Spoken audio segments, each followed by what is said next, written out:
This is Patrick Riley, the head baseball coach for your Westminster Titans, and it's time for Titantown Sports.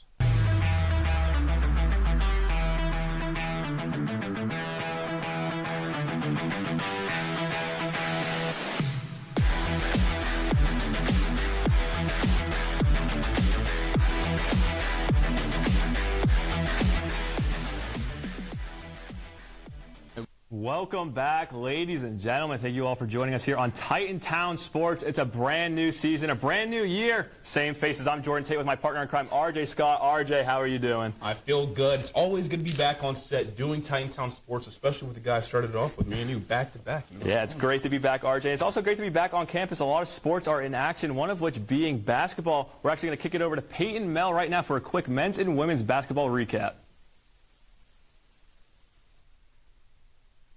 Welcome back to another edition of Prime Cuts. I'm RJ Scott alongside my partner Peyton Mel, bringing you a winter break recap of Titans basketball, catching you up on all the action you may have missed over the holiday season. We start with the women's team, who played 6 games over the break, finishing 1-5 during that stretch.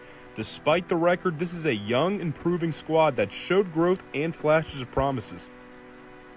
The break began on the road at the Sandy DeWolf McCormick Memorial Holiday Tournament in Rochester, New York, where the Westminster women's basketball team opened up against Nazareth University as the Titans fell 66-45. But Grace Cano led the effort with 10 points and 8 rebounds in a hard-fought performance. The Titans bounced back the next day against SUNY Potsdam, earning a 55-44 victory. Once again, it was Grace Cano leading the way, finishing with 16 points and 15 rebounds, shooting 7 of 12 from the floor as Westminster closed the tournament on a high note. Back home, the Titans hosted Juniata, securing a gritty 56-50 win in front of the home crowd. With Mark Slazak on the call, Westminster showcased the defensive intensity and ability to close outside games. Zelch in the row. Harrison to Syka. Syka steps through, puts it up with a right-hand shot, no good. Got it back, put it up, put it in. Offensive board in the bucket for Maddie Syka.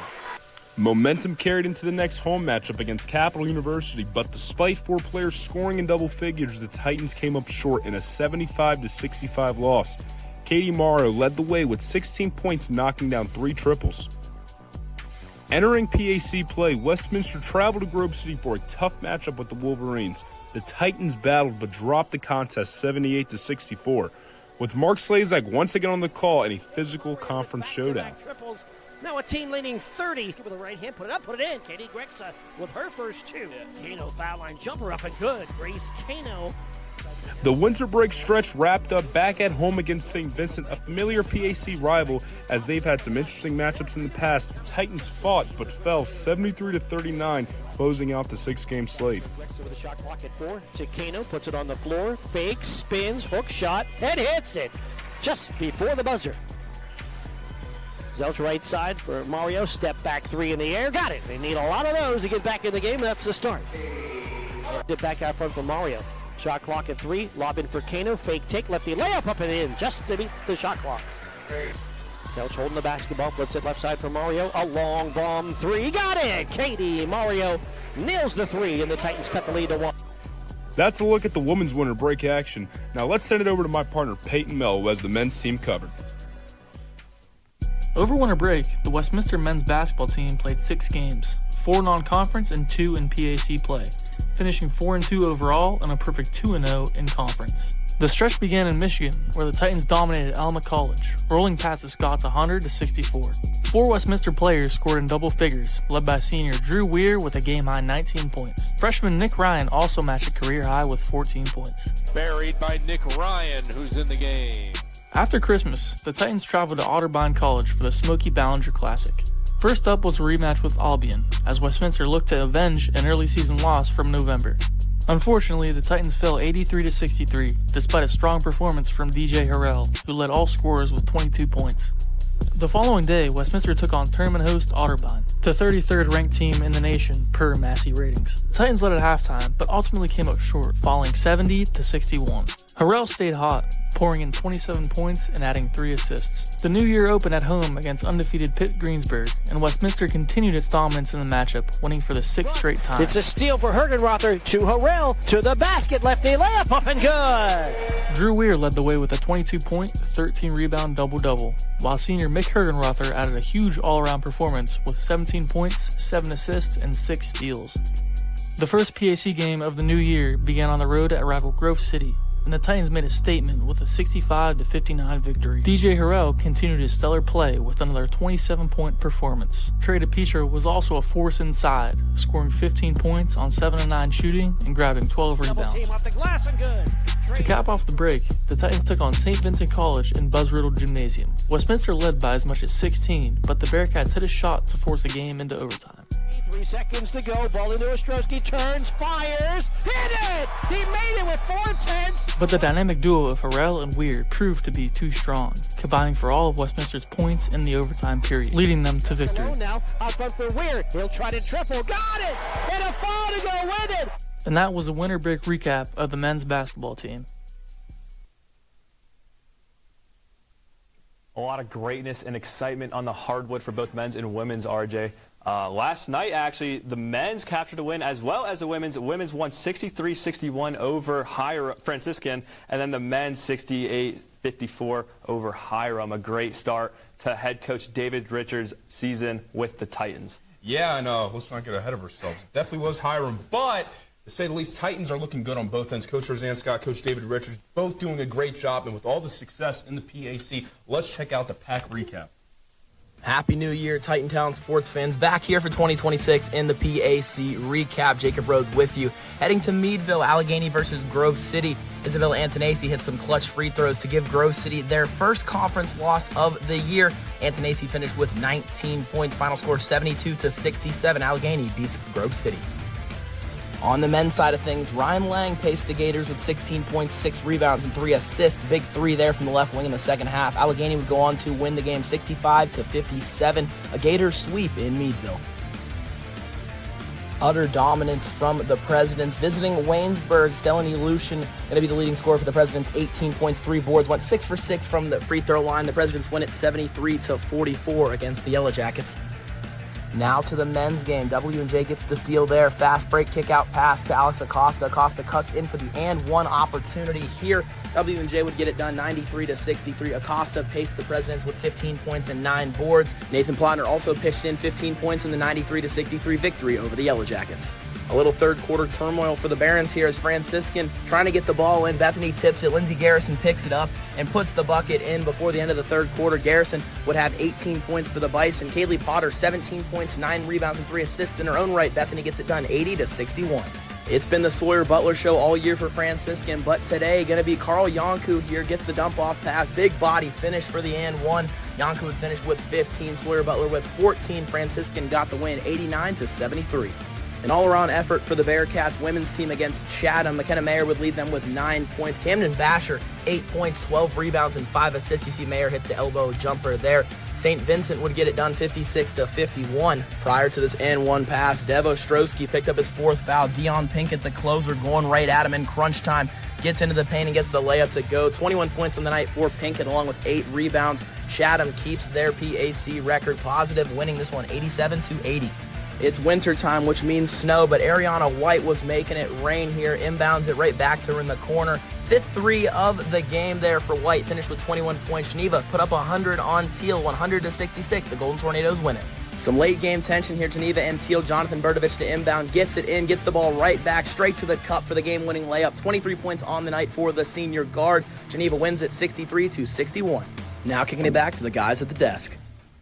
Well, RJ, you got me there. The Titans beat Hiram last night, not Franciscan. I was getting a little ahead of myself, a little excited. For all you longtime Titan fans, you may remember RJ Scott, Ben Kelly, having some fun at Franciscan, especially with their fans. But let's take a step forward. Let's look at some early playoff pictures for men's and women's basketball. Starting on the men's side of things, the Titan men's team has won their last 4 games played. It is that streak that has helped them lead the race in the North Division.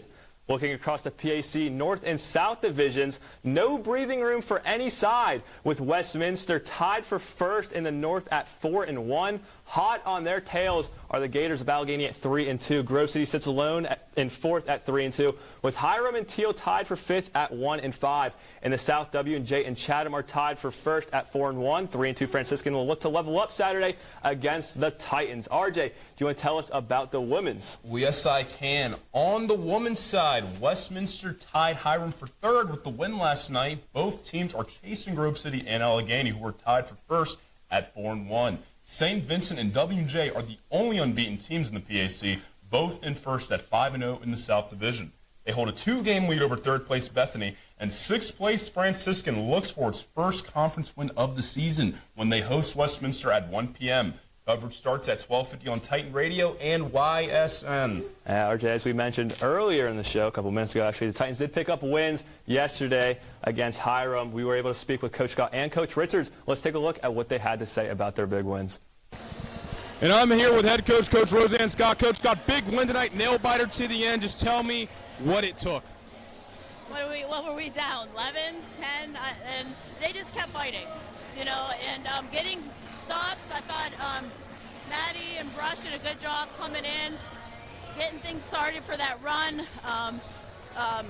Greska did a great job with their mismatch Jones that we were doing. So I felt like we really did a good job of fighting back and getting those points. And I don't think we do that without it being a whole team effort.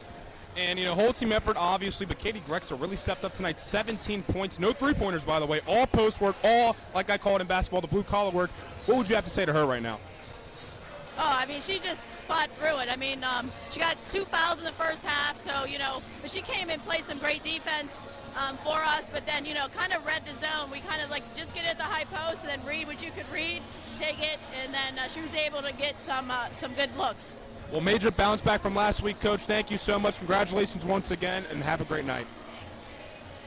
Got some traffic real quick. Exit time, you know, everyone's leaving and everything. I got Coach Richards right here. Just going to let this traffic go through, but Coach Richards, 68-54 win, big win. You know, a lot of stuff was up in the air at the beginning of the game. You know, Mick being out, Drew being sick. Just tell me how it all went down in your head. Did you know this was going to happen?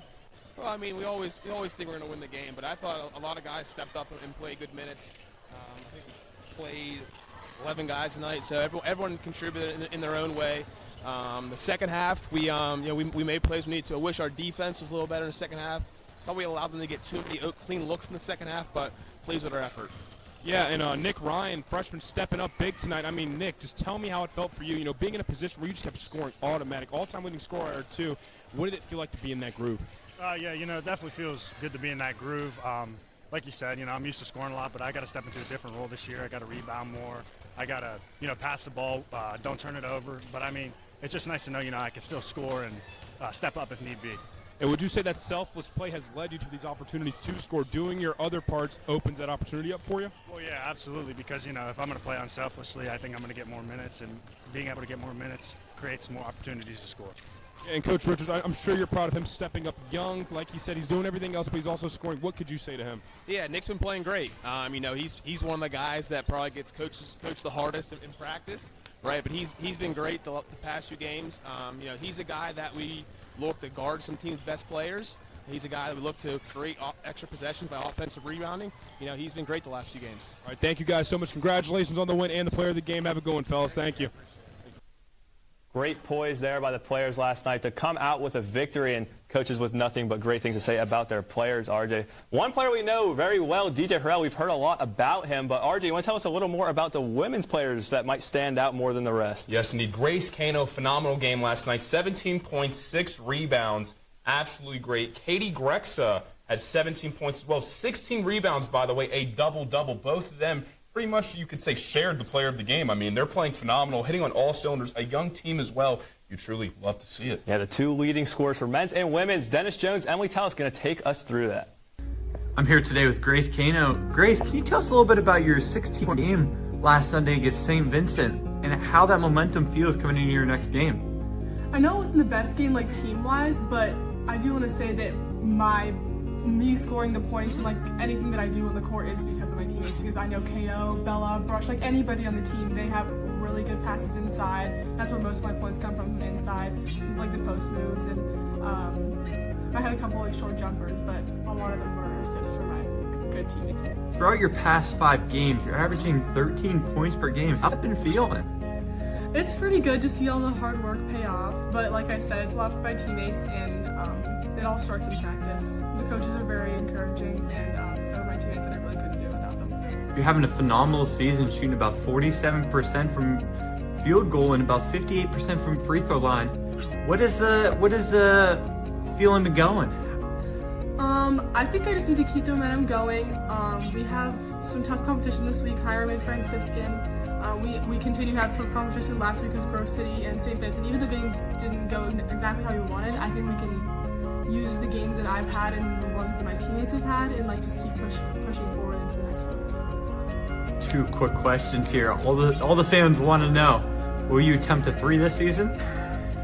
I don't know. I don't think so. I mean, in high school, the only 3 that I made was in New Orleans in high school, but I don't think it's going to be a full circle. I don't think so.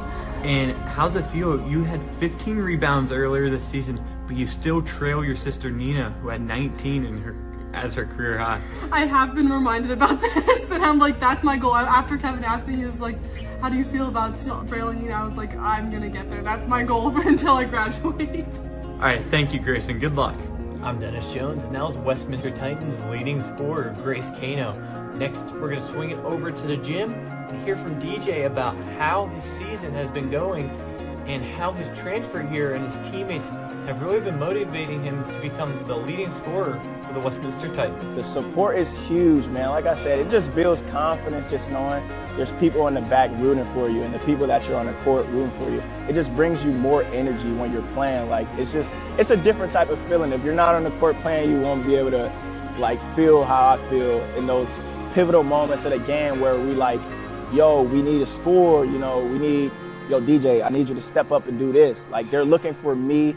So that just like that confidence they instill in me, you know what I mean? It just boosts everything, I feel like. And my past coaches and coaches now, like, they've always been on me the same way, held me accountable because they know what I'm capable of, and they just tell me to keep on going, no matter if I miss a shot or not, you know what I mean? Just keep going. Yo, we know what you can do, and keep at it. Great stuff there from DJ Harrell and Grace Cano. She's leading the way for the Titans, a big body up front in the paint, getting the rebounds and putting up extra points. DJ Harrell, on the other hand, is a man that stands out a little more than the rest. He actually won the Titantown Athlete of the Week. The Titantown Sports Athlete of the Week highlights a Titan who has played head over shoulders above the competition. Graduate transfer DJ Harrell led Westminster Wednesday against Hiram with an 18-point, continuing his dominance from the week prior. Harrell was named PAC Player of the Week, the first of his career, with 29.5 points, 5.5 rebounds, and 3.5 assists per game. Harrell is second in the league in scoring behind Franciscan Sawyer Butler, who leads all of D3 in scoring. The two heavyweights will clash on Saturday in Steubenville at 3 p.m. Coverage starts at 2:50 on Titan Radio. Video on YSN. RJ, DJ Harrell is really just someone who stands out on the basketball court. The player that really wants the ball in his hands in those high pressure situations, who wants to take that shot. A very shifty player who will make his way to the rim at that. Yeah, and it just, I love this. I love what we do because we can highlight Westminster athletes. We can highlight, all the basketball players, swim, whatever it is. But also, we can also highlight the local athletes as we have View from the Tower coming up next. I'm Ethan Kurtz, standing outside of Old Main here on the Westminster College campus, the perfect spot for a view over the high school sports landscape in Lawrence and Mercer counties. Competitive spirit, wrestling, and basketball had a lot of excitement, so let's get right into it.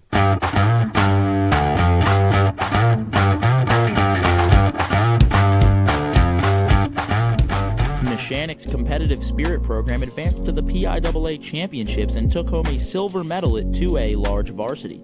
Hickory placed third in the 2A large varsity finals. Grove City Boys Wrestling won the Burgettstown Invitational Tournament on Saturday, January 10th. Chase Karenbauer placed first at the 114-pound weight class, and Kagan Painter and Hudson Homan won at 127 and 152, respectively. Sharpsville's Ethan Springer won his 100th match of his career at the Burgettstown Invitational. In basketball action, Sharpsville girls took down Shenango 50-25. The Blue Devils improved to 10-2 on the season behind Brooklyn Ramsey's 24 points and 6 three-pointers. With 41 threes on the year, she leads all of District 10 in three-pointers made. Wilmington girls beat Reynolds 57-22 behind Reese Bruckner's 25 points. Avery Harlan chipped in with 10. Greenville girls beat Meadville 55-41 on January 5th. Ava Cassio dominated, posting 34 points for the Trojans.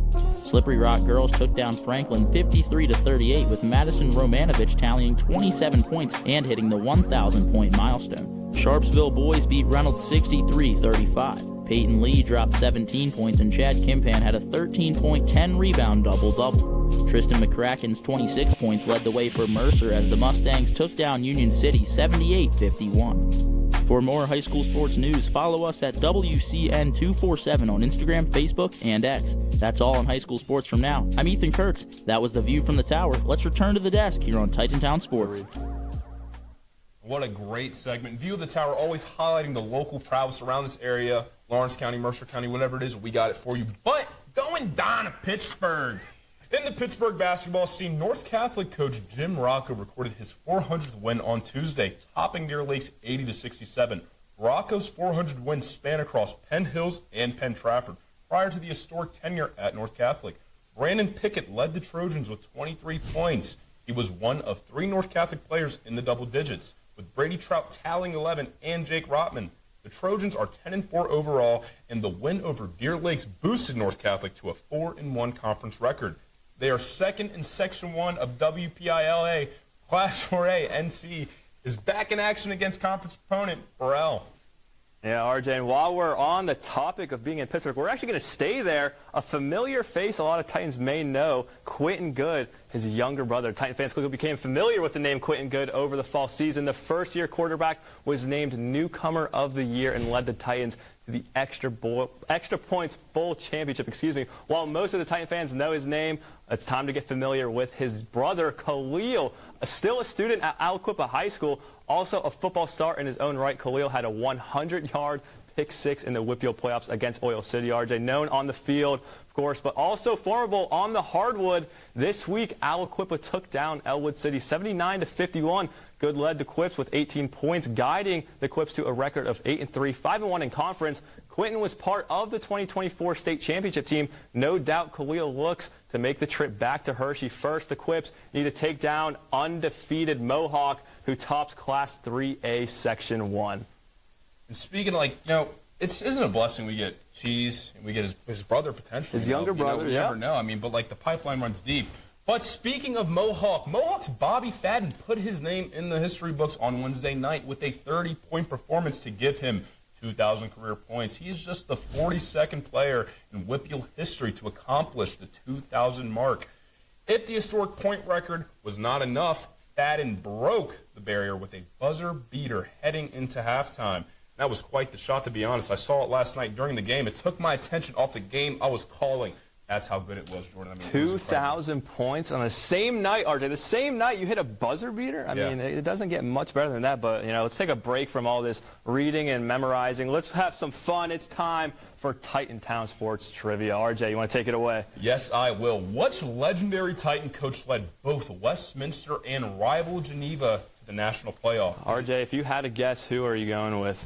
Those are a lot of iconic coaches, and, Westminster dates back a while ago, so I'm going to go with the Harold Burry. Between Buzz Riddle, Ron Galbraith, Dar Huey, and Harold Burry, I'm going to switch it up, have some fun. Let's go Ron Galbraith. Let's see what it is. And it is Ron Galbraith. Wow. The guessing game hits, I guess. Right on the dot. We had it right there, RJ, but we're going to take another break. We're going to go over to Mural Minute. How's it going, Titantown sports fans? My name is Braylon Juzak, and on this week of the Mural Minute, we have none other than Ron Galbraith.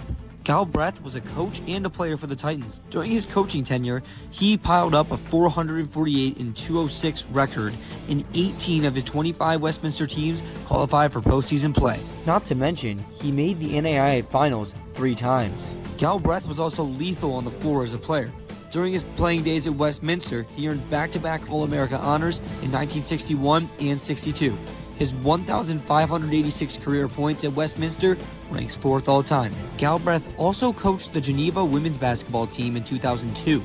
He captured the program's first and only trip to the NAIA Finals in 2007. With the Ron Galbraith Classic coming up, we asked head coach Dave Richards what he means to him. He's just a legendary head coach, and I can't say enough about the impact he's had at this school. I think it's awesome that we get local teams come up here and play for the Classic. So, we play at Franciscan, but when we get back here, we'll be here for the games. That'll do it for Mural Minute this week, and of course, Ron Galbraith was inducted into the Titan Sports Hall of Fame. Great stuff there. And RJ, now it's time to actually have a lot of fun. We compiled a quick little video, thanks to Tom Rook, about the top 10 moments from the fall. Let's take a look. The calendar has officially flipped to 2026, but first, let's relive the Westminster College top 10 plays of 2025. Checking in at number 10, it's a first career goal. Here's freshman Titan women's soccer player Zoe Bahala on October 15th against Allegheny College. Goode carrying over midfield now. Takes a deflection, eventually finding Horvath, looking towards Lewis. Awkward touch. Here's Amanda Lewis. Lewis squares it for Bahala. The freshman, Zoe Bahala, saved by Augustine. Rebound! And Zoe Bahala equalizing for Westminster. The first career goal. Now to number 9, let's rewind to the spring season. With 2 outs in the bottom of the 10th inning, Logan Mrjenovic doubles for the Titans, setting the stage for senior David Kelly, who smacks a walk-off base hit to earn Westminster a thrilling 9-8 win in a barn burner of a game. Now at number 8, let's head back to this past November. In a win-and-in scenario, Westminster looks to end a 7-game losing streak against Allegheny in volleyball. Liv Trent on the kill, and she's got it. Liv Trent sends Westminster to the PAC playoffs. Number 7 takes us back to the baseball turf. Bottom of the 10th, 3-3 tie, 2 runners on. It's graduate student Chase Tomko stepping to the plate in a late March PAC showdown with St. Vincent College. The ball goes over his head. Rounding third, heading for home is Mrjenovic. There's going to be a play at the plate. The Titans have walked off the Bearcats. Superman puts on his cape and Chase Tomko walks it off. Time for number 6, Week 3 football action in Cleveland, Ohio. It's Westminster versus Case Western, and it's Sean O'Shea and Bright Cannon. Throwing long near side, Bright Cannon with a one-handed catch. He's off to the races. 30, 20, 10, 5. Oh, the future Bright again. Touchdown, Titans. Cracking the top 5. Going all the way back to February, Westminster took on Chatham in the regular season finale. Katie Mario drains a triple, her 66th of the year, to break the Westminster College single-season three-point record, which had stood for 29 years. At number 4, we're heading back to the UPMC Sports Complex for Westminster and Pitt Greensburg men's soccer. Inside the box, Weiss headed up in the air, and Dylan Weiss knots this game up at 1 apiece. Over to number 3, on Thursday, May 8th, number 2 Westminster faced number 1 Grove City in the President's Athletic Conference softball championship game with Cheyenne Piper on the mound. Titan first baseman Lily Jordan snags a pop-up, securing back-to-back PAC championships for Westminster. Number 2 takes us to the 14th annual Youngstown State University Icebreaker. Titan sophomore two-sport star Rylan Dye wins the high jump by clearing 6 feet 8 inches to set Westminster's indoor track and field all-time record. That's taller than your average refrigerator. 9 highlights, 9 unforgettable moments, and now the play that tops them all. Back to Cleveland for Westminster and Case Western. From the end zone on the return to the 10, 15, 20, 25, he breaks 3. Outside to the 30, it's a race to the sideline. Bright Cannon, he's going to go. 20, 10, 5, and the longest touchdown in Westminster College return history. Thanks for watching the top 10 plays of 2025 for Titantown Sports. I'm Tom Rook. A lot of great moments from the past year in sports. RJ, if I had to choose one, I think I'm going to hone in on number 3, the softball team winning their 2nd straight PAC championship. And what really stood out to me the most was their super nonchalant reaction. You guys just won a championship, and they're like, oh, yeah, we just won. That's the kind of business that the Titans have been standing on and continue to stand on. RJ, if you had to choose a moment, which one would you grasp? I mean, honestly, I don't know. I mean, I'm really thinking right now. It'd probably be, honestly, just probably the extra points bowl, last game as a Titan, just winning that. Always a great. Beating the brakes off him, too. I mean, Coach Benz went into that game. He said, RJ, talking to the whole team, he's like, these guys are good, they can pass. Well, they couldn't do much, I'll tell you that. But, yeah, really good moment. And, it's sad the fall sports are over because I miss football, I miss all that stuff. But we had a great spring slate. Yeah, we got some lacrosse, some baseball, some softball, lacrosse. Men's lacrosse for that already started their practices. But back on the talk of extra points bowl and moments, I was thinking, as you were saying your moment, Gene Gary Joseph's pick 6 2 years ago. I think that might stand out as the moment, just for me personally, in all of college. Just watching that and hearing that reaction, seeing it all, him go crazy, it was something really awesome to grasp. And yeah, I mean, knock on Ben Kelly here. Mr. Canton! Mr. Canton! Mr. Canton! I remember the night before that he texted me. He was like, hey, man, you think Mr. Canton's going to hit? I made fun of him for it, but when he didn't make the call, it was like, I couldn't look. Speaking of Ben Kelly, RJ, we know you and Ben Kelly, Franciscan, a couple years ago. Franciscan, the women's basketball team, men's basketball team, they face off this Saturday. You're not going to want to miss it, and that is going to take us to the end. Thank you all so much. Once again, Jordan Tate, RJ Scott, Titantown Sports. We'll see you guys next week. I'm Dayron Van Bibber, and that's a wrap for this week's Titantown Sports. See you next week. I have motion. Today. He has motion.